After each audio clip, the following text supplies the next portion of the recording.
To give you an idea of how cold it is out here, we cut an orange in half. This side we left inside our live truck, and as you can see, squeezes pretty easily. This side we left out here for about 2 hours, and as you can hear, solid as a rock. This is how they're labeling street signs here because many of them have been blown away. For every dollar it takes in from homeowners, about 35 cents of that goes towards paying healthcare costs for current workers as well as retirees. And certainly a developing situation here in Burlington. Will take you right to the activity. You can see over my left shoulder dozens of emergency responder vehicles, literally bumper to bumper.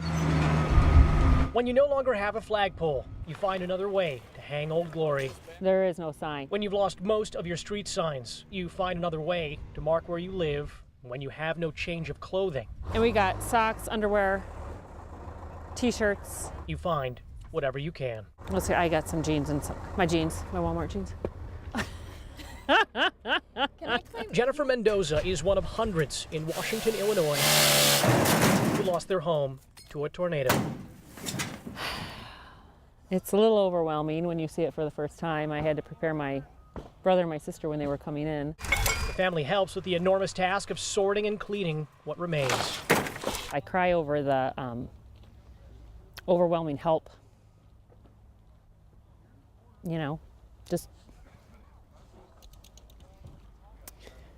from strangers even. It's great here.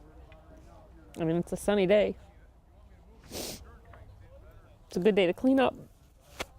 So we've been sorting through multiple houses over the last couple days. Joshua Mason and his father don't even live here. They're helping a friend because his wife is pregnant, who's about to need even more help and ready to blow. They salvage what remains inside a home with a view no one ever wanted to see. X marks the spot of so much destruction, but also so much cooperation. Nah, he's just my friend. Has been since junior high. It seems like we'll be all right. There's enough people around. We'll get through it. Many in this neighborhood do have homeowners insurance. They cannot say the same for those renting in apartment complexes nearby. With enough water, you can make a pond or a lake. Then we'll start running a hose from here. Or a mess. Oh, well, it's still pumping. Oh my God, it's crazy. The problem off of Water Street is too much water. How about the other one? Jacob Tibbetts works with generators and pumps to turn a pool back into a parking lot. They had a pipe break on the first floor. He believes a 3-inch pipe and hours of gushing water are responsible for feet of flooding on the ground floor and garage. We Energy says the flow of water stopped the flow of electricity for a time, leaving hundreds in the 3rd Ward without power, shorting out traffic lights. Nobody likes to go through this, but you know, it could be a lot worse. 3 cars in this garage look more like a school of fish. The vehicle with its lights on barely manages to keep its cylinder head above water. Maybe it was shorting out, so I guess it's flooded and fried now. Lisa Fauster may have lost her PT Cruiser, but hasn't lost her sense of humor. Flounder works, I guess so, PT Flounder. The building's owner says it hosts 5 tenants above street level, totaling about 70 workers. But the most important business here is trying out a building with too much water along Water Street. Now, the car's owner as well as the building's owner both tell us that they do have insurance. Now, as for the businesses inside the building behind me being open on Monday, it's unclear if that's going to happen. And the reason is We Energies tells us they have to inspect the equipment. A private electrician needs to stop by to take a look at wiring, and a city inspector needs to stop by as well. Many of the crash victims coming to this hospital for their treatment. Hospital personnel tells us that they brought in additional staff to deal with all of these accidents. There's a number of individuals with broken bones. People on stretchers were accompanied by cars on flatbeds along a 2-mile stretch of Interstate 94.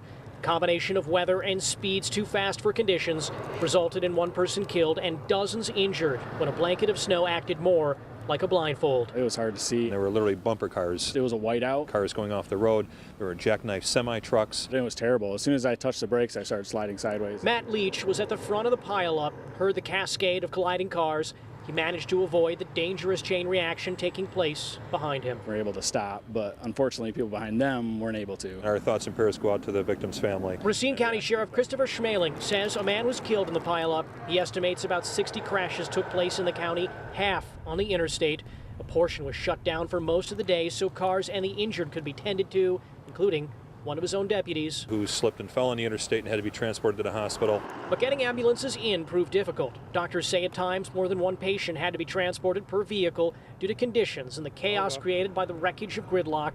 Hospitals in Franklin and Racine report tending to 50 patients, most with minor injuries. This car's totaled. This is $25,000 in damage. One of the sheriff's squads was rammed by a driver going too fast for the terrain. Fortunately, the deputy and person inside were out of harm's way when the impact occurred, one of many collisions caused by the weather and speed. If you must travel, you need to slow down and allow yourself enough time to stop.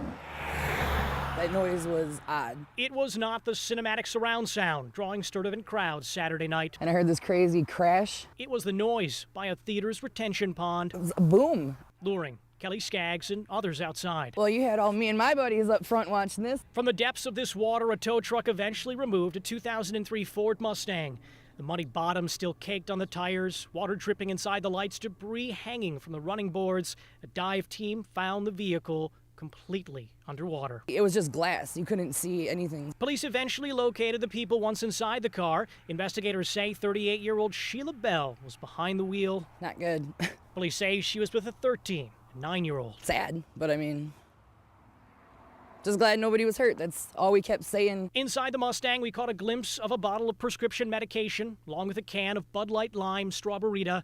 Investigators believe items like those may have led this horse to water. Just stupid. Just absolutely stupid. Sturtevant police say it is the second time Bell has been accused of OWI. Seen outside a movie theater with real-life drama and consequences. Hope the best for her kids. Police are asking for the district attorney's office to consider 3 separate charges in this matter. 2 are felony counts. In Sturtevant, Jeremy Ross, Fox 6 News.